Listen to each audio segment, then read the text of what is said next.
This is ICF2022 Pre-session Where Are We? The sketch of human history. Now I'd like to introduce the two gentlemen who are ready to come on stage.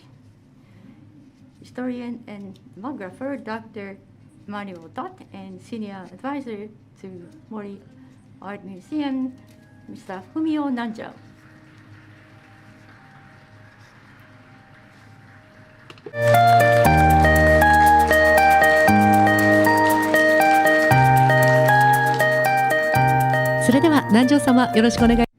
So, Mr. Nanjo, please proceed. Hello, everyone. As was just introduced, we have organized Innovation City Forum for the past 10 years, and we invited many speakers from within and outside this country.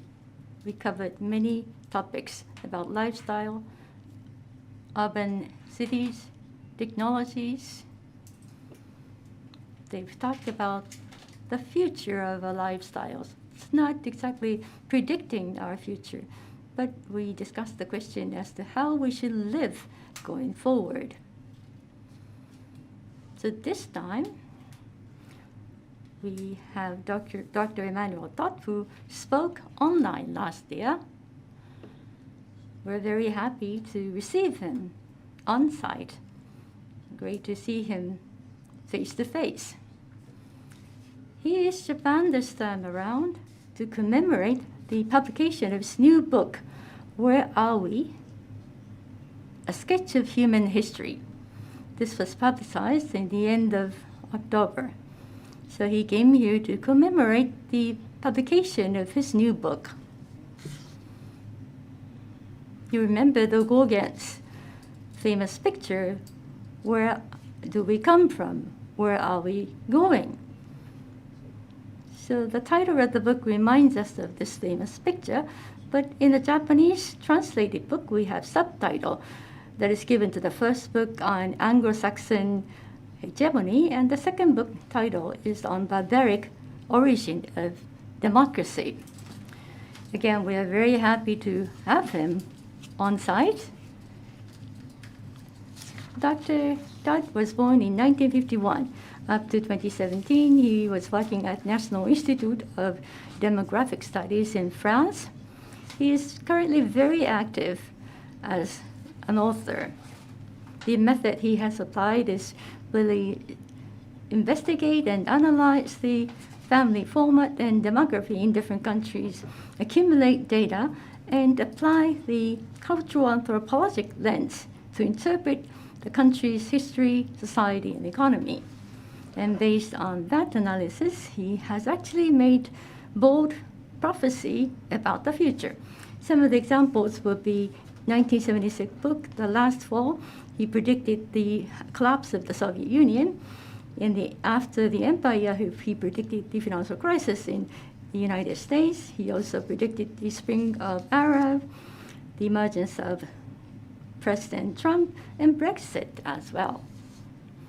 Other books includes the books on the collapse of empire in Germany, global future or gambling democracy. The problem resides in EU, not in the UK, and also the recent book is the Third World War has already begun. These titles indicate that we have urgent issues in front of us. In relation to Japan, there has been a book on the destiny of Japan and fall of the empire of the United States, and also the aging problem that we have in Japan as well. Now, this publication, Where Are We? A Sketch of Human History, I would like to recommend you to buy a copy of this book. This book really revisits the birth of Homo sapiens up to the emergence of the President Trump in the United States. This is a revolutionary book. Humans currently live through the Neolithic evolution rather than the Industrial Revolution. Based on that, we would like to have Dr. Todd to make a brief presentation, and I have several questions that I want to ask him so that we can learn to understand this new perspective. So, Dr. Todd? Yes, thanks very much. I'd like first to say how happy I'm happy to be back in Japan. I had, because of COVID, I had a sort of fear I would never get back to Japan. And it's a kind of dream to be here.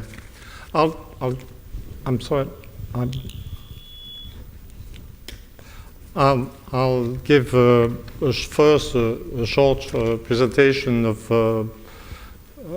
not of the whole of the book, that would be ridiculous, but I'll say a few things to show you the way I think about the world, the way social anthropology can help us understand what we're going through and what's happening right now, and especially with the beginning of the war in Ukraine, which is, I think, the beginning of something bigger and something that will last a long time.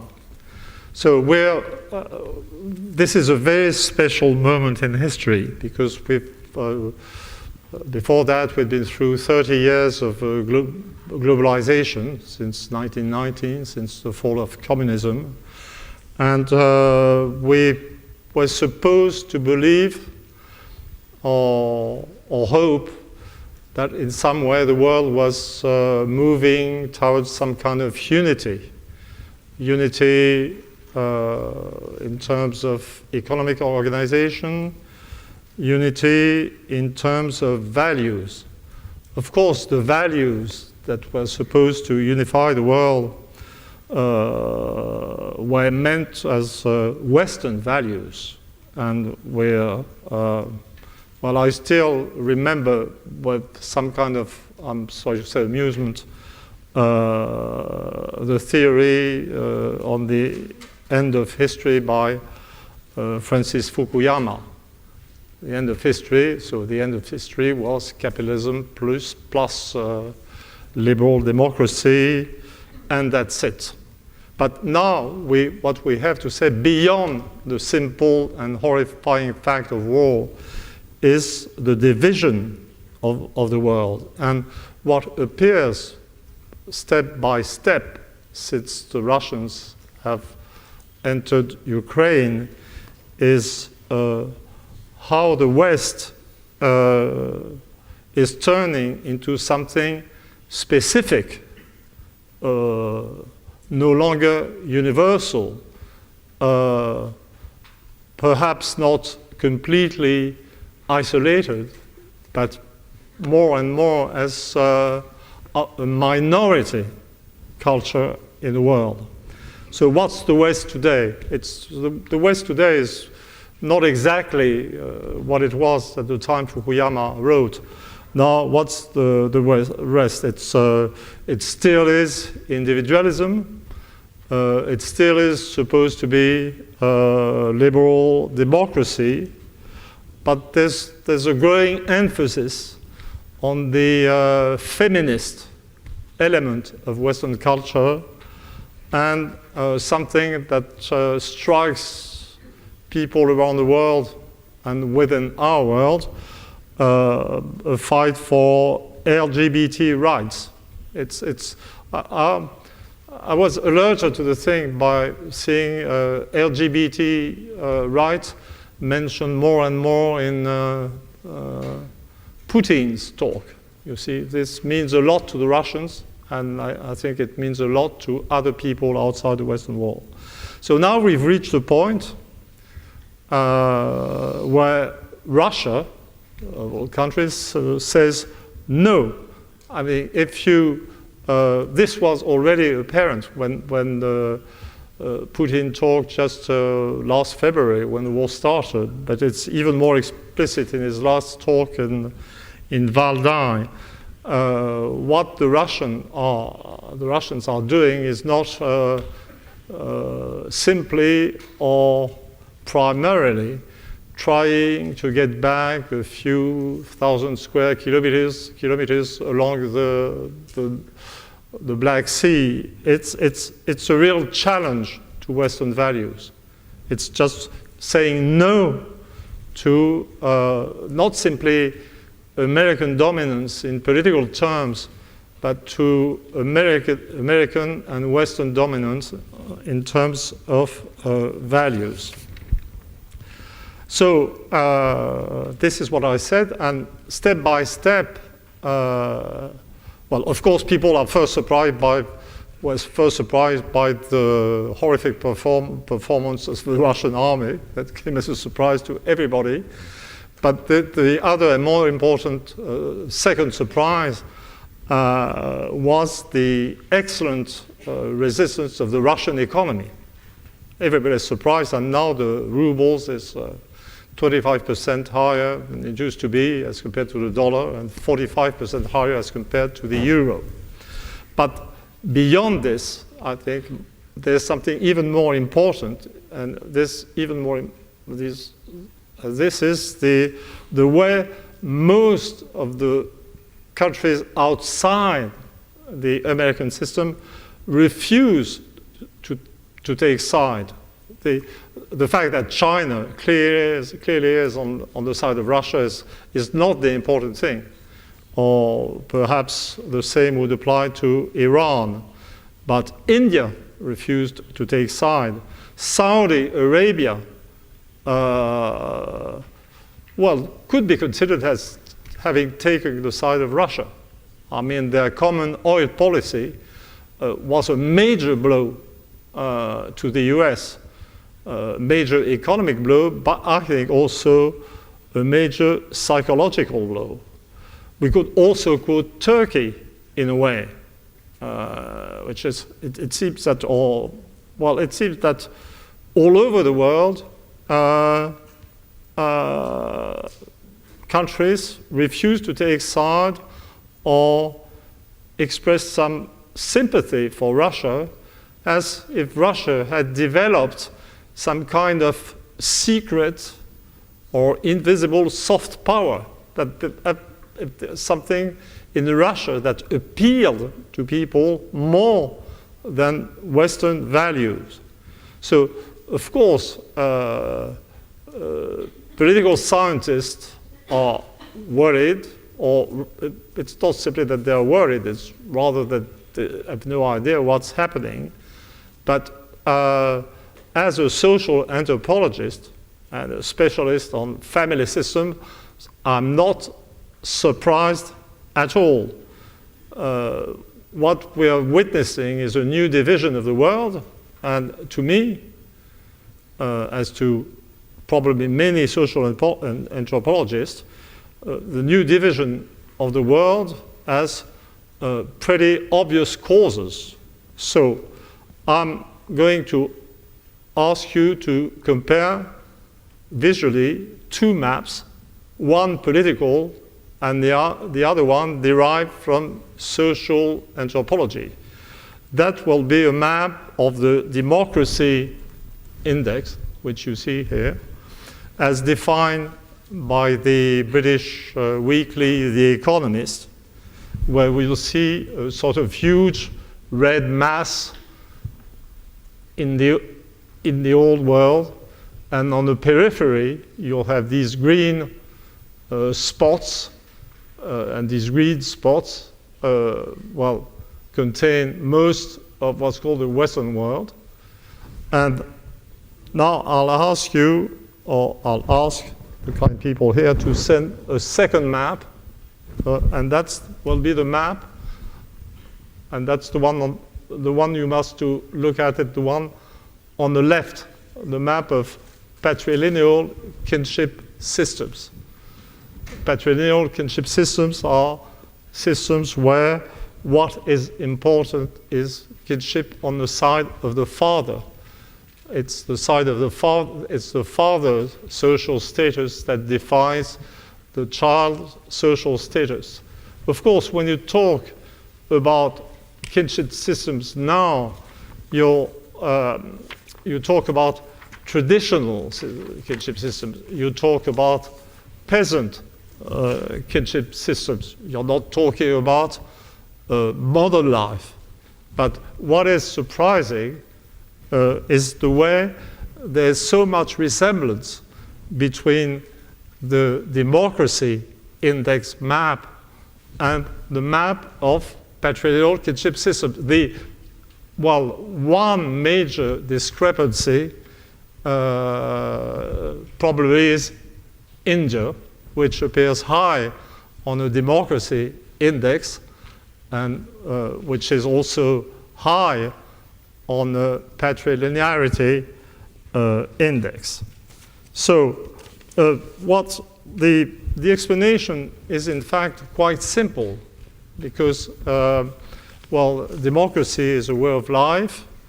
The West is perhaps the central element in it is individualism, freedom of the individual, the possibility to act with a high level of autonomous choice.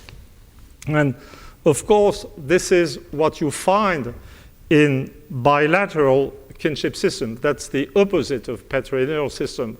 The bilateral kinship system is one in which, there's an equivalence in importance between the father's side and the mother's side, which means that whether the place is very developed or not, the individual has a choice between the two sides of the family, and this implies a kind of general flexibility. And so I guess you can instinctively, you have to refuse to be a specialist here. You've got to rely on instinct and try to accept the idea that if there is flexibility in the family, in the kinship system, then it will be quite perceived as normal to have individual choice in the political system. Now, the rest, patrilinearity means basically lack of choice. The whole of society is heavily structured by male dominance, and the child belongs to one side of the family. And of course, it is pretty normal to have in these patrilineal systems a predominance of countries with non-democratic family, non-democratic political values. So the correspondence between politics and anthropology, well, I think could be accepted without too much difficulty. The real surprise is not so much the coincidence. The real surprise is that when I'm talking about democracy, liberal democracy, politics, I'm talking about modern life. I'm talking about present. I'm talking about a life with cities. I'm talking about what we perceive as modernity. But when I'm talking about the patrilineal principle, for instance, I'm in fact talking about the values of traditional peasant societies. And if you accept the interpretation that I just gave, that the patrilineal principle is the explanation for the alignment on non-individualistic values and a preference for Russia, because Russia is one of these patrilineal countries, you have to accept that in spite of modernity, in spite of the urbanization of the whole world, patrilineal or bilateral, there's a persistence of traditional values within the modern world, within modern cities. This is the surprising thing, in fact. It's 57% of the world population is now urbanized. And the bigger cities now, most of the largest cities, well, let's put Tokyo apart, because Tokyo must be the biggest city in the world with almost 40 million people. But if you take the next cities on the list, they will mostly be gigantic city within the patrilineal world. You see, like cities like Shanghai and Mumbai and so on. So this is something you've got to accept. I'll say a few words about the explanation of that persistence, but you've got to accept its persistence. I get into some details concerning family systems.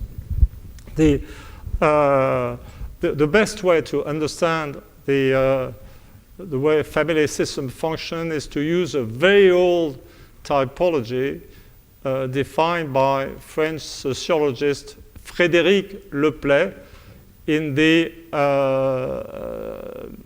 about the middle of the 19th century. I'm so glad I have his picture there. Look how serious and gloomy he looks.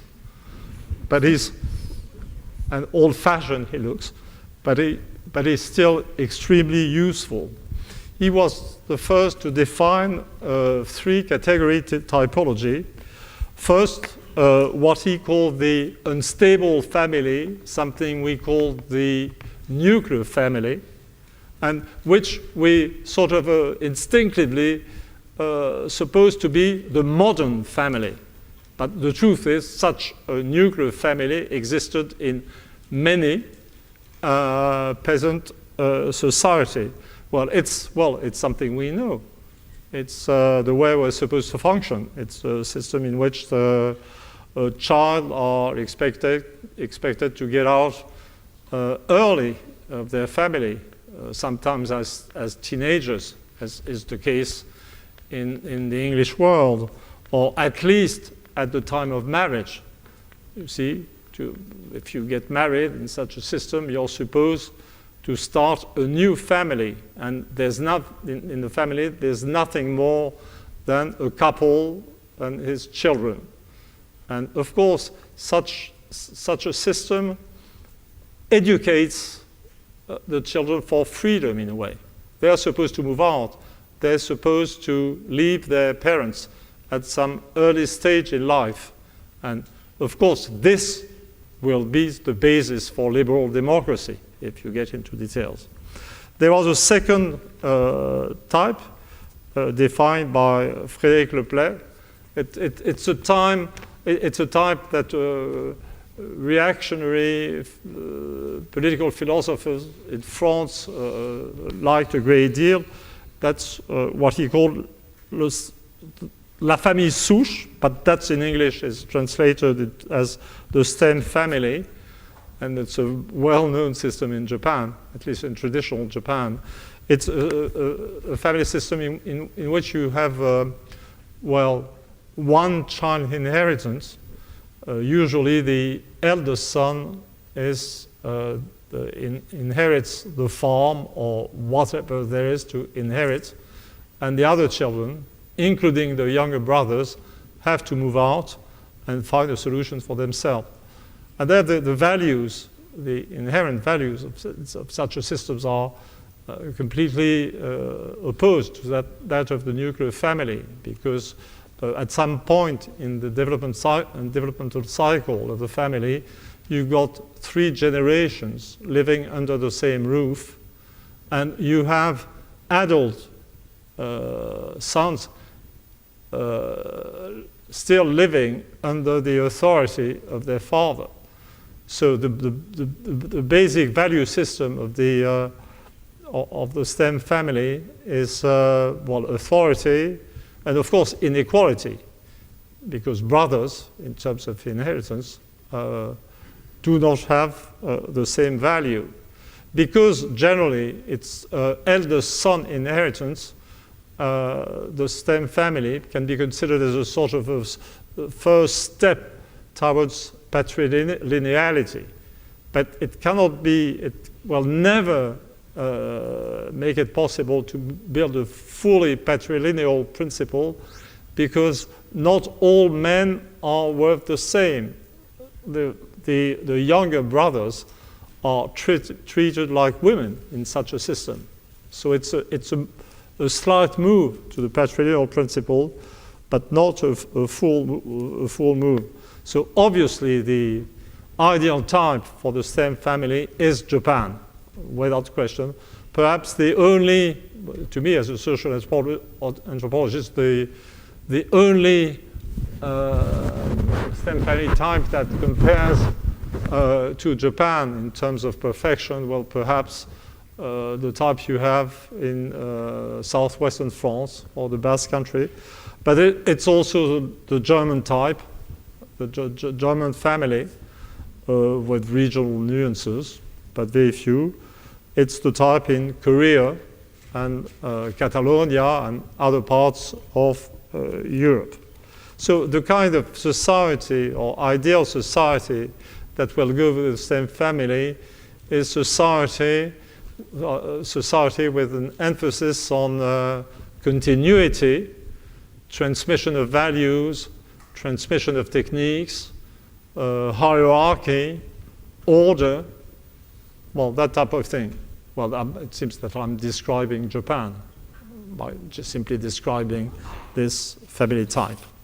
And then there is a third type, which Le Play used to call the patriarchal family, and which I call the community family, which is a family system in which, well, all sons remain with their father, and the women are, on the other hand, ejected from the household. So the daughters tend to be exchanged like parcels between the different patrilineal community families. So of course, it is with this system, the community family, that you will obtain the biggest households at some time in the development of the household cycle, because you'll got extensions vertically with 3 generations, and you'll have several brothers. And this is a system which, of course, you found among the Russian peasantry, the Chinese peasantry, the Vietnamese peasantry. No, I'm just quoted ex-communist system. And of course, there's a connection between the community family and the emergence at some point in the development of these countries, connection between the community family and the emergence of communism. But there are other nuances. There are different types of community family. In West Africa, you'll have the community family with a great deal of polygyny, several women per one man. In the Arab world, you have the community family with a great many marriages between cousins, something technically we call endogamy. But the fact, and this would apply to also to Pakistan, Iran, and so on, and most of Turkey, no doubt. But what all these countries have in common is that they are basically anti-individualistic in terms of value. Their values are, of course, authority. There's a vertical principle like you have in the same family, and there is a principle of equality between brothers. So these countries can produce revolutions, you see. They have the notion of equality. But basically, there's a kind of antagonism between the community family and individualist values. And today we have a paradox which explains the success of Russia. When Russia was communist, that is, with an anti-individualistic system, it was also very much opposed to religion, a theist, and with a great deal of intolerance. But now, if you read Putin's talks, you will see that a complete indifference to religion, or a great tolerance of religions, and you will see Russia appearing as simply defending the right of all nations to have their separate or specific culture. And this, and the explanation for the rise of Russian soft power, is that now, much more than in the days of communism, Russia is able to seduce the rest of the world against Western individualism. Perhaps I'll hand. How much time I spent? Well, I'm going to be too long, so I'll conclude a little more briefly than I expected. I'm sorry, when I get into my trade, I'm hopeless. There's something very important, and which will be very important, I think, in the very near future, is that, of course, the political West is unified. There's something we can define as the political West, and which basically is the American system. There's no question that Germany belongs to the American system. There's no question that Japan belongs to the American system. And although Germany and Japan clearly do not belong to the central communitarian center of Eurasia, they can in no way be considered as belonging to the sort of a nuclear family. I mean, the nuclear core of the West, the individualistic part of the West. What specific of the STEM family is a combination of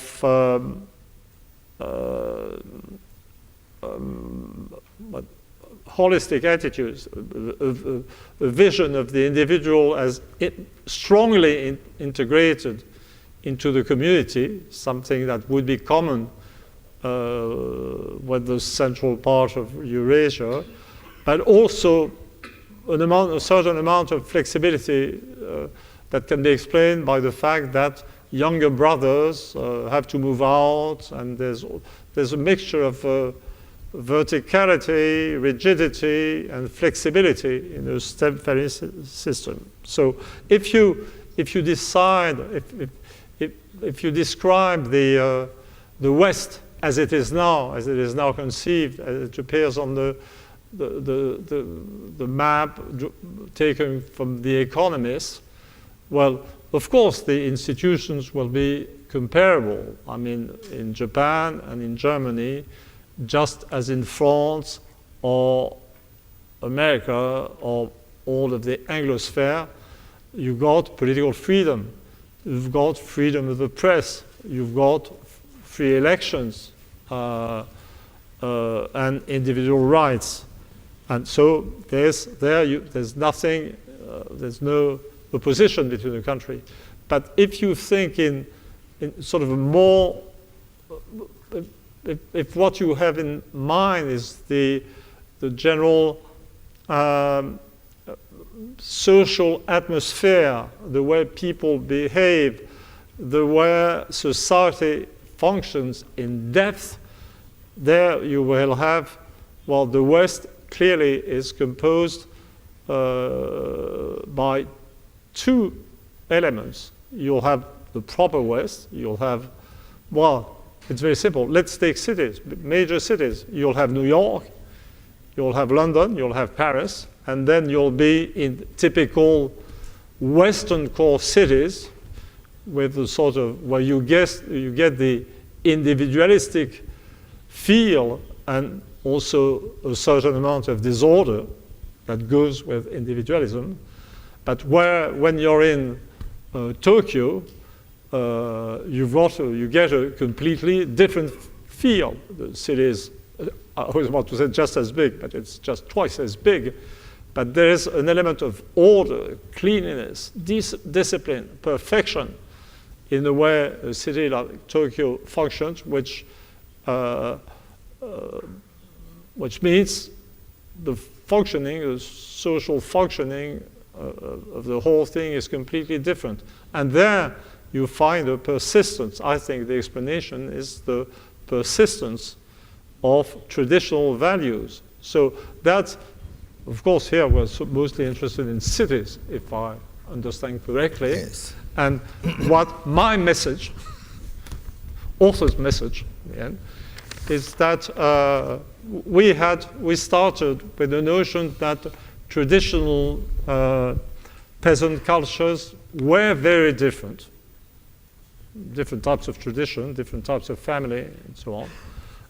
And that the history was moving away from these differences, and that there was some internal logic in big cities that meant or that implied some kind of convergence in ways of life. And what everything suggests today is that countries, modern countries, can remain as different as traditional peasant societies, and that cities themselves can be, mega cities can be different from one another. That there are some perhaps. In my book, I have a chapter on what I got used to called STEM family societies. You see, I have a chapter on comparing in great detail Germany and Japan, and the title of the chapter is STEM family societies. But now I'm feeling, now that I think of it, that we could just as well talk about STEM family cities, you see. So that could be STEM family cities, could be Tokyo. That's a mega city with what's left of habits coming from a STEM family culture. And there I would get into details and compare Germany and Japan. And, well, there are different types of STEM family city, because usually in STEM family countries, what you tend to find is a dense network of average-sized cities. That's what you find in Germany.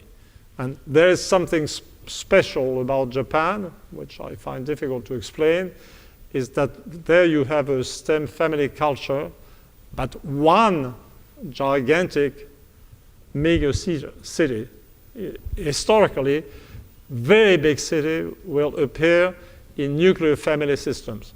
Well, in medieval or modern Europe, the mega cities, of their times, were London, Paris, Naples, all at the center of rural systems with the nuclear family.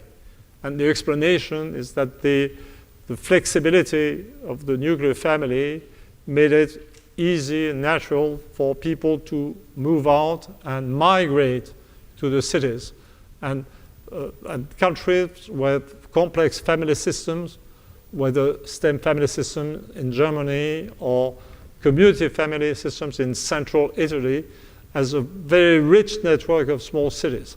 But it seems that Japan has produced something different, which is the STEM family, and the ability to produce the biggest city in the world. Perhaps this has something to do with Tokugawa centralization, I don't know, with the fact that Japan is an island, but I leave it to you to speculate on this. Okay. So thank you very much. You gave us quite wide vision of your thinking. To clarify some of the points, I would like to ask you several questions to make it sure that basically you think that the family system is invisible but embedded under the social and also modern society, and which is kind of driving force or kind of value system which decides things which happens on the surface. Yes, it's when you're studying. I started my life as a historian of the 18th century, working on small villages. I was describing the families, the household, and so everything was, the interaction between individuals was very visible. When you're dealing with a city, it's just impossible to see the interaction between individuals in the same way. And of course, complex households will disappear. I mean, there aren't a majority of 3-generation families in Tokyo like there were in Japanese villages. But it seems that the values, the way people interact within families, and even when they do not live in the same houses or flats, are still, well, take an example. Of course, you will have a minority co-residence with parents in Japan, but people, when you talk to them, take great care of their aging parents. So something is still there. And it's not simply whereas in France, we will gladly abandon our parents. We still have a nuclear mentality. You see, I'm quite ready to be abandoned by my 4 children when the time comes. You see, it's part of our system. But it's not only the family, it's the way, and this is something sociologists ought to study in the future. I have to be modest on this thing. From the correspondence between the way things functions globally, I deduce that the values and the way people interact must still be there. But the way to measure this, I haven't got so far. You know, you showed us maps, and this tells that the tendency of the countries, the production countries and the third service industry countries and all these things, the features of the countries are based on the systems of the families. There is a relation, right? Yes. So by this way, Russians' vision on the world, Russian way of thinking is also based on the family system. It comes from family system. Yes, yes. Right? Yeah. So the clash happens between different way of different family systems. Then, if it's so, what do you think of how to solve this conflict? But because it's not logical. It's not for economics. It's a value conflict. This is where I'm sorry to say, I do not want to be misunderstood. I will not be defending or justifying the Russian invasion of Ukraine, which is, in my view, something marginal. Well, it's not marginal to the Russians or the Ukrainians. So, but it's there are two attitudes are defined by. Well, I'll stop saying the West. I'll just say America and Russia, because what we have now basically is a war between the U.S. and Russia by proxies and so on. What we used to have until very recently is a sort of a hegemonic vision of the world in terms of values. That was the message in Fukuyama. The West values are universal values, and the world must adjust and comply in a way. And of course, this leads to conflict. If the value systems deep down are different. But if you read what the Russians says, they have, but of course, they start from a situation where they consider themselves as simply defending their own culture. They don't have the power to pretend being hegemonic.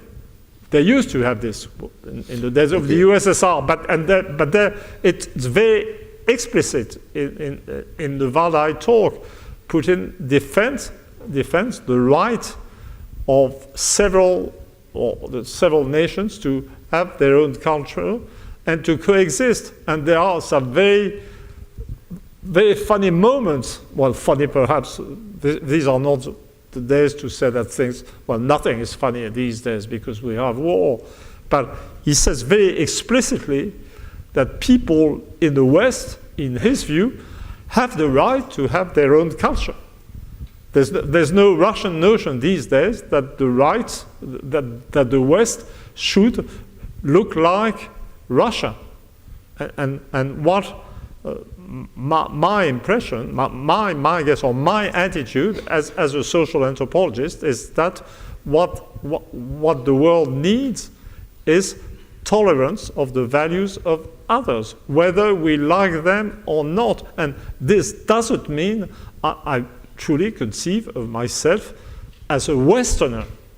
Well, left to myself, I'm all for the emancipation of women, for the individual, for LGBT rights, you see, myself as an individual. But there is another big power, China, yes, is there. And also, when we see the map, China is also in the same color as Russians. Even worse. So, what do you think of China? And then in some part, in some text, you wrote that China is not so big problem in the future. Yeah. Then you think that Russia becomes a bigger conflict comparing to the China? No, my general vision of the balance of forces in the world is that there are no longer any truly, potentially hegemonic power. In the case of Russia, it's pretty evident. They already have, their territory is already too big. They're very conscious, the Russians. They've got something like 17 million square kilometers, and their population is just, very close to that of Japan. When you think of it, it's almost maddening when you compare the size of Japan and so on. And they simply want to survive as an independent entity. I think there's been a moment when the Chinese had a dream of becoming a hegemonic power, but their fertility rate is so low, and it's so pretty clear that they're already moving into a major demographic crisis. The labor force will shrink by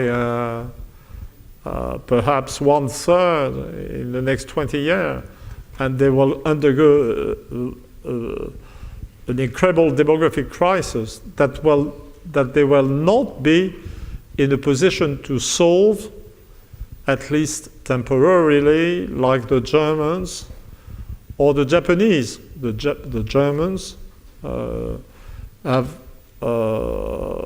used immigration as an answer to the fact that the fertility rate has been 1.3, 1.4, 1.5, and so on. Japan hasn't used immigration. There's a resistance to immigration in Japan, although it has to start, and there is in fact more immigration in Japan now than in France, believe it or not.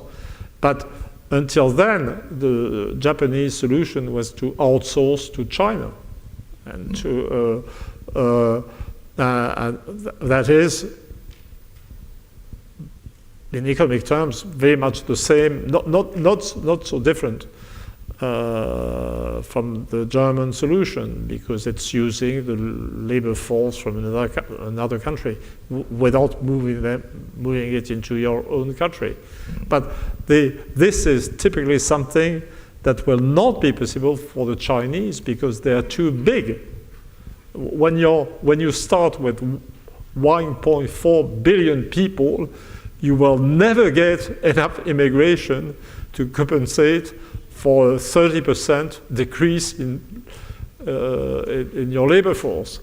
But be careful. I mean, this may sound nice to the Japanese because it means that the political or military risk will decrease, but it also means that the traditional Japanese solution to population decrease, that is outsourcing to China, will disappear. Yeah. So the Chinese demographic crisis will also be your crisis. Okay? And as for the present hegemon, the US, it's clear to me that the major crisis or decrease in potential in the world is what's happening in the Anglosphere and in the US. Resistant feeling of Japan against immigration, is it coming from the family system, as you say? Yes, well, it has something to do with it, but it's not an absolute necessity. I mean, the Germans have the same family, and they're incredibly good at importing a labor force. There is a sort of secondary difference between the German and the Japanese traditional family systems. The German family system was strongly exogamic. It's a Christian system where absolute forbiddance on marriages between cousins. So it means you've got to be open in some way. But right until the end of World War II, the percentage of first cousin marriage in Japan, in Japanese villages, was 10%. You see, cousins, between cousins. So there used to be a slight endogamous element in Japanese village life. It's not. I don't think it goes deep into the past of Japan. I think it has something to do with. It must have appeared between the 16th and 18th century or something of the kind. So it's not eternal Japan I'm talking about. And so perhaps there's this sense of well-being that the Japanese have, keeping unto themselves, has some roots in the family system. But there are other explanations. They're not contradictory. Japan is a set of 4 major islands. It's been isolated for most of its history. And of course there's this problem the Japanese have with the perfection of their society. You see, and I'm not talking about perfection in terms of technique or functioning, but the way people behave towards each other, that a great deal about manners, elegance. You see, this you don't find in Germany.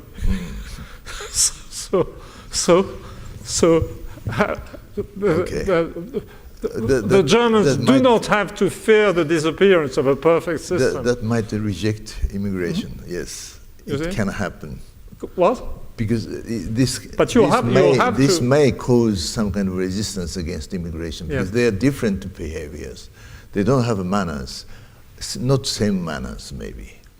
You're talking about immigrants? Immigration. Yes, but you have the problem is that I personally do not. Well, I've said an average or a typical French sociologist would say that the Japanese attitude is basically xenophobic, you see. So add an element of judgment. This is not my case, you see. And it's not simply because I'm a lover of Japan, it's simply that there's some good in having this perfect system of manners, you see, and wanting to keep it is not a sin. But whatever is the case, the economy will rule. You will have needs in some, or you already have needs in important sectors of the economy, in hospitals, you need nurses and so on, and already immigration for economic reasons has started, and this will increase because there's if Japan has a choice between adjusting to slightly less perfect manners and dying, I think less perfect manners will be chosen. I mean, the real choices in life are not between a wonderful solution and a bad solution. It's a choice between a bad solution and a worse solution. I have a slightly different question. That you were talking about nuclear family, and this is related to the democracy, maybe. Yes. Okay. Democracy and nuclear family is linked, and it's more older kind of system it could be. Yes. Yes. Then how could we form the society if democracy is not the final solution, which so-called Western Europe and America think that that's the best solution for the society, but still if it's not really the purpose. The question is important, but the question I think worrying about the survival of liberal democracy is no longer a real problem. There's no longer such thing as liberal democracy. It's already dead. You see? I see. If you look at the way the U.S. functions, you see, you have that's important to me. You have a rise in mortality among poor or ordinary people because the rise in inequality has been so important. The political system is rigged because too many very rich people have too much influence. So the correct term to describe the American system no longer is liberal democracy, but liberal oligarchy, which is already something. It's liberal. It's already so perhaps it's liberty we must protect rather than equality. Yeah, someone said that capitalism and democracy actually contradict, and there is no. They were right. Yeah, and also there is no perfect democracy. So that's what you're saying. There's no. So now we have a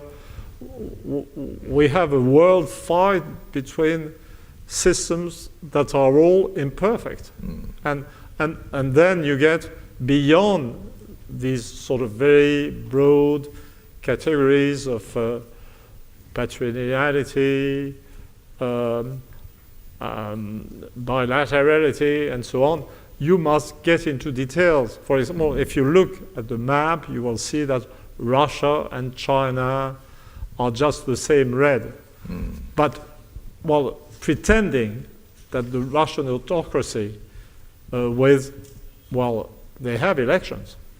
Of course, not completely free elections, and they don't have, at least we can say, absolute freedom of the press, but there's, even it's a parody, there's a parody of political life. Well, this doesn't apply to China at all.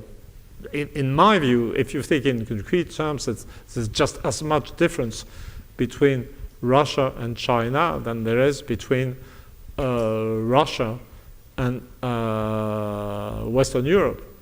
It's only the fact of the American aggressivity that led China and Russia to ally and look the same, but they're not the same at all. And I think the first thing that would appear in case the American system collapses is the emergence of a new conflict between Russia and China. And perhaps even in the field of values. Okay. The last question I would like to pose is that then what kind of city will it be if it comes from the STEM family, as you mentioned, the Tokyo, the mega city? But what is how we can foresee how it should be developed? Oh no!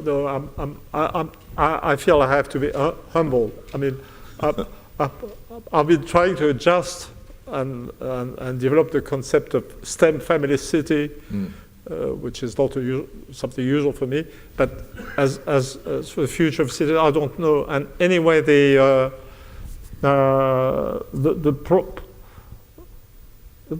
problem. I have actually very little to say, and every time I'm asked questions about the future of Japan, I've only got one answer. Your fertility rate is too low, and so you have a decreasing population. And if you add the word or name Tokyo to the equation, I'll say that in the recent decades, what's happened is that Tokyo, besides the decrease in the populations of the population, you've had an enormous absorption of what was left of Japanese demographic energy by Tokyo. You see, so you've got a second unbalance going on. Tokyo is more. There's no. This is my first trip to Japan. Last came 4.5 years ago. It was because COVID and other things. And when you're in Tokyo, you have a feeling that everything is all right. It still is the incredibly modern and perfect city it's always been, in my view. I've been coming to Japan for the last 30 years. But if you move to the Japanese provinces, things are very different. There you feel demographic decline and shops closing and so on. So so my reaction is, please control the size of Tokyo. But that's all I can say. I'm sorry. Okay. Thank you. So now I would like to ask questions from the floor. 皆さんの中からも質問を取りたいと思う。So we would like to take questions from the floor. There is the gentleman who raised the hand in the back. We have the microphone for you to speak into. Can you keep your hand up? We have the microphone for you.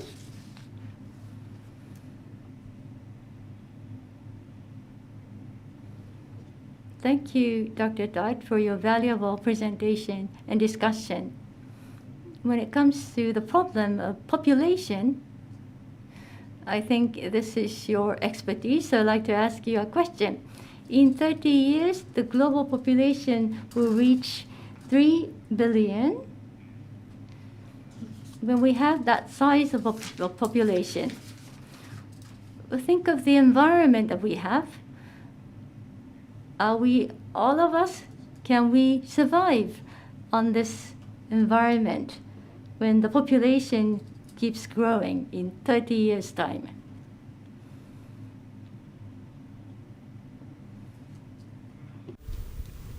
I'm a little late, but I'm getting conscious of the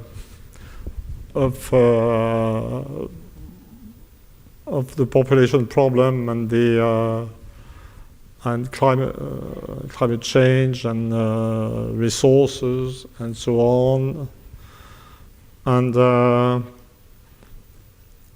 but it's, and I've started reading on the subject, and to sort of catch up with, and well, I'm struck by the apocalyptic element in the predictions, and usually in books on resources and the heating of the planet and so on, you'll have a very short chapter on the rise of population, and the projection, population projection will stop just at the moment when we demographers know that population will decline, and of course there's a huge population problem in Africa, but there are a great many countries in the world where the reproduction of the population is, well, the population will soon be stable. That's well, from Indonesia to the Arab world and South and Central America. And as for the most advanced part of the West, that's from Britain to Japan and even the US, soon the problem will be population decline. It's what I like to read about is a combination of the effects of the ultimate rise in population that we're experiencing and what will happen afterwards. You see, even there was a time when it was easy to oppose two models within the West. You would have the same family with very low birth rates and fertility rates, and a number of children per woman, say between 1.3 and 1.5, and the nuclear family countries would have a fairly satisfactory reproduction rate, where 2 children per woman. It's almost true for France. I think we've gone down to 1.8 or 1.85, which is a little immigration and you're okay. But the Anglo-American world has now gone down to 1.6, just like Russia, you see. And now also, I'm not quite sure people realize. Well, I started telling that I'm getting conscious of the population problem. I'm not implying that there is no problem with the growth of human population, but it seems to me that people should. I think we must be able to fear two things. We must be able to fear population increase and population decrease at the same time, and perhaps we're so frightened by the population increase that we do not realize that an increasing population is not only a burden. I mean, an increase in population with an increasing part of that population being better educated, it is a decrease in the intellectual resources of humanity. I mean, part of the acceleration in the technological acceleration that we've experienced, well, just think of the internet or everything and so on, has to do with the fact that there are more brains working on the subject. You see, more brains is a resource for humanity. But again, I have to say that I'm not competent, but I think we've got two problems at the same time. The explosion comes from Africa. Maybe explosion comes from Africa. There's no, soon there'll only, Africa is the big demographic mystery. But suppose there were no Africa, we ought to be worrying about this. We ought to be able to see that there'll be, in rapid succession, a moment of maximal increase, and then, which is very frightening, and especially with climate change and so on.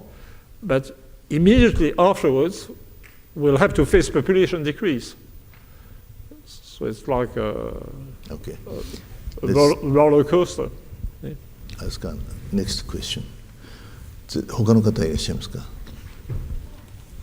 その左の前の方はどうです。So, person on the left. Thank you very much, Dr. Todd. If you are a god, and if you can create, if you are a god, can you hear? This is English. This is English. Can you hear? Okay. So, 日本語だと、So this is English. So, Dr. Todd, if you are a god, and if you can create, if you are God, and you can create God. Out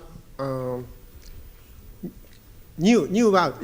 If you can make world, new, brand new, what do you do?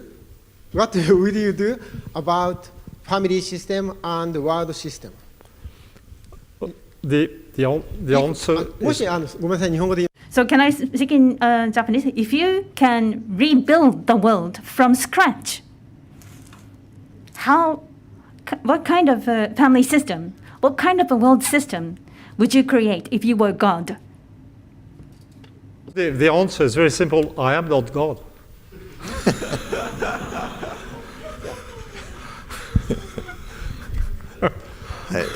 But you 理想的な But can you talk about your ideal image of the world?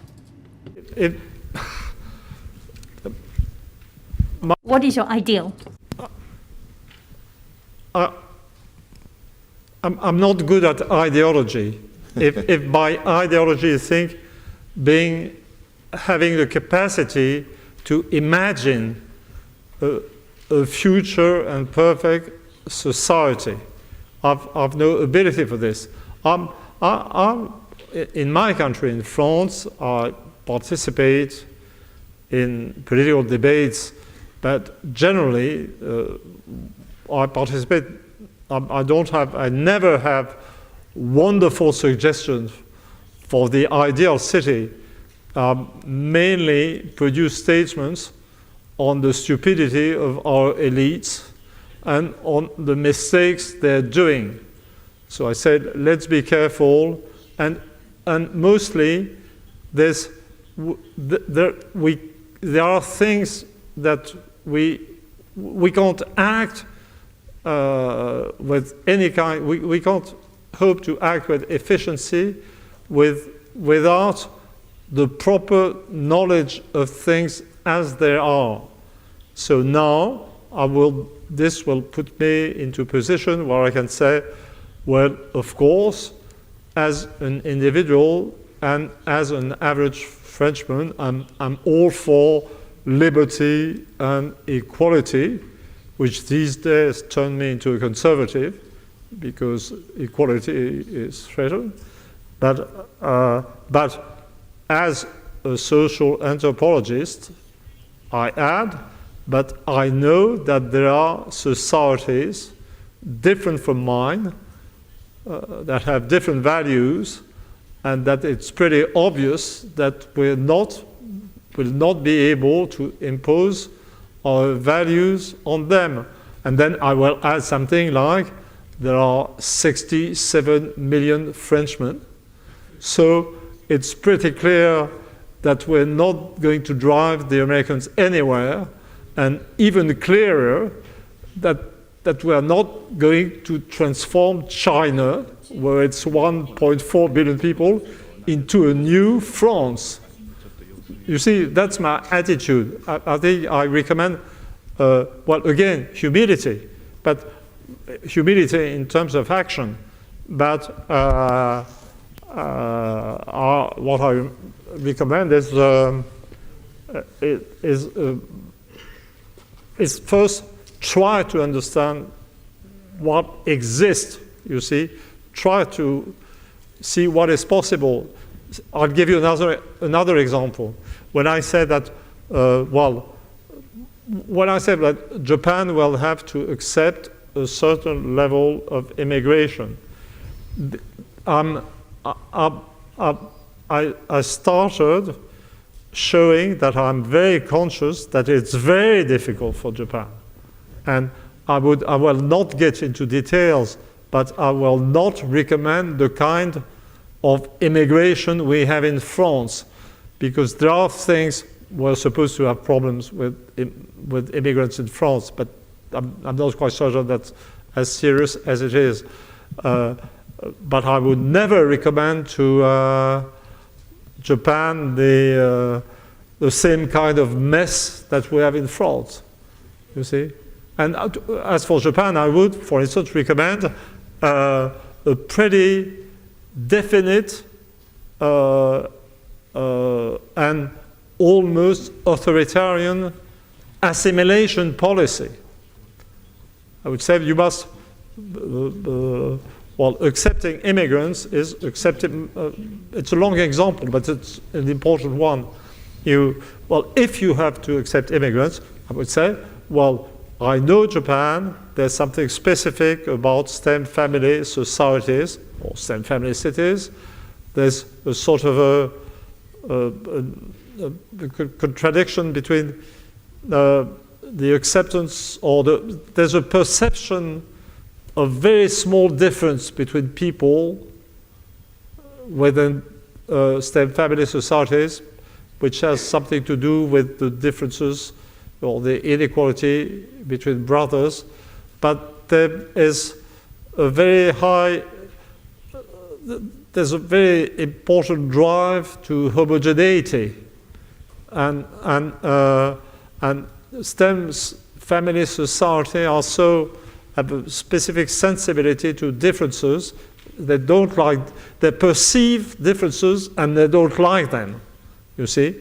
And so I'd say that and of course, the multicultural, the Anglo-American cultural model will be very bad for Japanese society.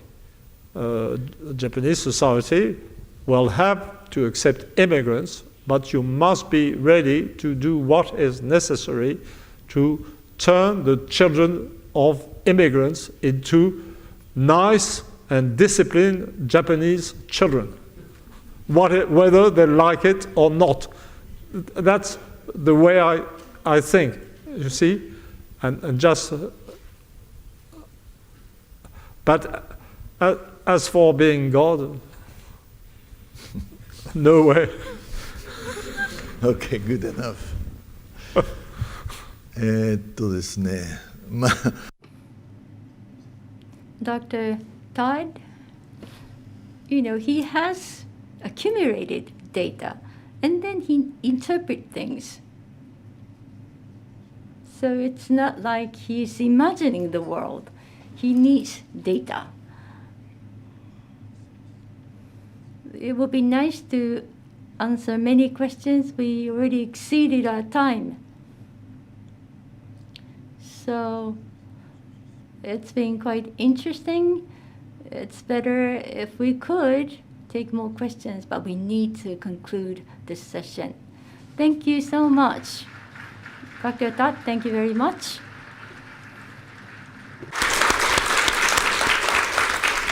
ありがとうございました。改めましてお二人に大きな拍手をお願いいたします。 Thank you very much. Please give the two gentlemen a big round of applause. That was Dr. Todd and Mr. Nanjo. Thank you very much. Please return to your seat. Please give them a big round of applause. Dr. Emmanuel Todd and Mr. Fumio Nanjo, thank you very much.